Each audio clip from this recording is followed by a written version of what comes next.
25 సంవత్సరాల కింద మా క్లాస్మేట్ ఒక అమ్మాయి డిగ్రీ చదువుతున్నప్పుడు నేను హైదరాబాద్లో ఐఏఎస్ కోచింగ్ తీసుకుంటున్నప్పుడు ఆ అమ్మాయి అనుకోకుండా హైదరాబాద్ వచ్చి కొంచెం బ్లాక్గా ఉంటుంది. అలా అనకూడదు నేను, బట్ ఆమె చెప్పడం కోసం ఈ కాంటెక్స్లో చెప్తున్నాను. నేను white, black, tall, short, I never, మనిషి అంతే, కులము, మతము, ప్రాంతము, జెండరు, అందము ఏమీ కాదు. బట్ ఇక్కడ చెప్పాలి కూడా చెప్పాను.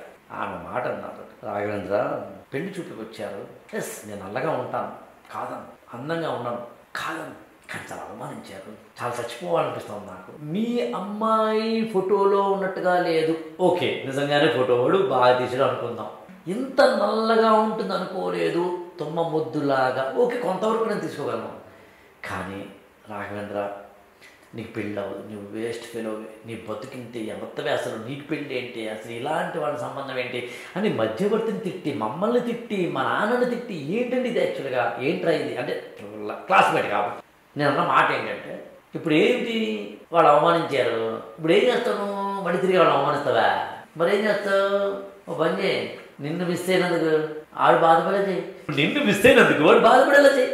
ఈ ఛానల్ని లైక్ చేయండి, షేర్ చేయండి, సబ్స్క్రైబ్ చేసుకోండి.